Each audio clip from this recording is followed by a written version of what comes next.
Hood Paralegal Podcast. This episode 2, and the title of this episode is Most Hated but Most Immulated, the exploitation of the black culture. Now, this episode, we got a special guest tuned in with us and going to be dropping some jewels on you. My boy Marcus Roundtree. And also my brother Javon Curtis is going to be joining us later on. So without further ado, I'm going to introduce my brother and let him go first and drop these jewels on us right quick. What's good, everybody? I want to thank everyone who took some time out their day to tune into the Hood Paralegal Podcast. I want to thank my man Corey for giving me the opportunity to present myself on this platform. Now to get into the most hated but most immolated exploitation of the black culture.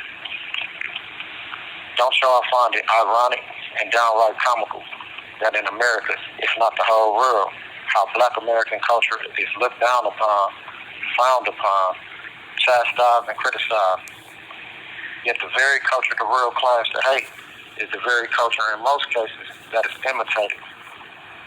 Why is it that people who are deemed inferior are mimicked through music, dance, style of dress, language, or slang as they call it, and just basic human mannerisms? In my opinion, people who claim to hate any person aren't truly taking into consideration how much power and energy is required to give of themselves. Now, I by no means think that most people who admire and consume black culture for their entertainment consume the culture through a hater's mindset. But what I'm trying to understand is, are they consciously or unconsciously taking the culture through art, music, dance, etc., and knowingly profiting more from the black culture than the very people who created the culture? I tend to look at the lack of profiting from the very culture that one has created has to be acknowledged by our own people first. As they say, he who doesn't know their history is doomed to repeat. Even for those that don't read, we have a multitude of old school movies and films from back in the day, like The Five Heartbeats or The Temptations, where it shows artists were exploited due to their lack of knowledge, wisdom, and understanding of the business side of the very art they were creating. These are some examples on social media of black people who go viral, such as Ghetto Spider-Man, who gained 300,000 followers out of nowhere and yet had no idea on how to monetize the very audience that he cultivated. Another example is a young creator of Fayetteville, Jalea Harmon, who choreographed a dance called The Renegade. The dance ended up trending on the platform TikTok with millions of people posting themselves doing the dance. Even major superstars joined in on the craze doing the Renegade. And yet, it was another creator who profited most from the dance. A white influencer / creator by the name Charlie D'Amelio, who inspired fans to give her the name CEO of the dance for popularizing it at one point without crediting Harmon. Harmon has since starred in and choreographed a music video and earned endorsement deals with Samsung and LG. However, her fame isn't nearly as lucrative as D'Amelio's, who has a Super Bowl commercial, a Dunkin' Donuts drink, and a Hulu docuseries. D'Amelio is now TikTok's second highest paid influencer on the Forbes list, where all but 2 creators are white.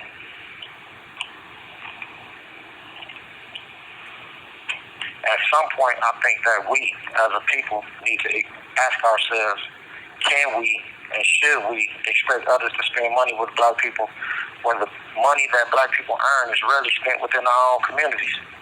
It seems like every community but our own is spending money consciously within their own communities.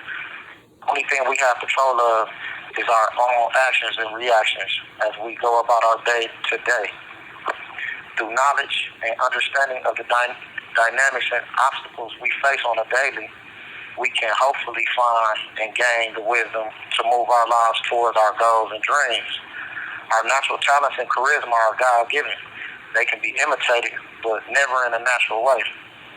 Anyone who has been through the trials and tribulations that life throws at us knows that in instances, life isn't fair.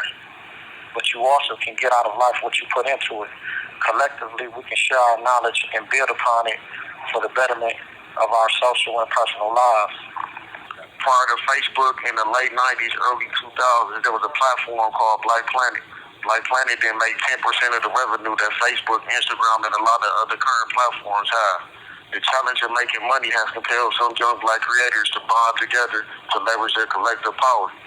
Collab Crib, a house in Fayetteville, Georgia, serves as the headquarters for a roster of young black internet stars who have a combined social reach of 10 million. In the year since Collab Crib's founding, Keith Dorsey, who scouted and manages the collective under Young Guns Entertainment, has seen that combined influence pay off, such as appearances at Atlanta Hawks games, documentaries by Hulu and the New York Times, and the Amazon Prime sponsorship deal.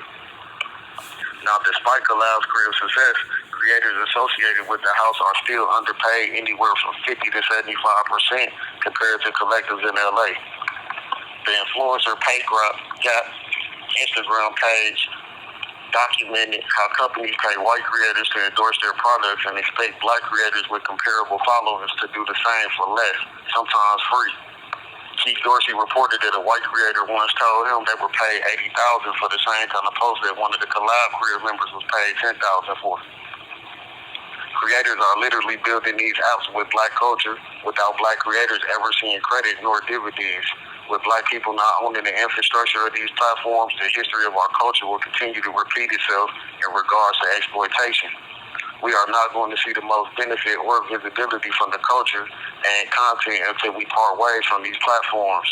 And this is a prime example of institutionalized racism. Currently, there's a platform that is attempting to remedy some of these problems called Fanbase, which has raised $3.5 million in crowdfunding. Fanbase allows users to monetize the social media interactions that we take for granted. Similar to Instagram, users can upload pictures and videos instead of Fanbase exclusively profiting from the content. Creators get a cut. Users can like a post for free, or they can buy 100 loves for $1. Loving a post sends half a penny to its creators. Users can also pay a $4 subscription fee to creators who can choose to post behind a paywall. Fanbase also is in the process of helping users copyright their dance moves. In my opinion, some of these platforms should be called Exploitagram and Exploit Book. Now, once we are aware of these unjust practices, we have a duty to take action. We have to know our worth, disrupt the facts, and control the narrative because content is king. Just like rapper Lil Boosie said when Mark Zuckerberg kicked him off Instagram, we have to create our own platforms, and that is the only solution. Ownership is key, and we must emulate what Fanbase is doing, which is come together and leverage our collective power.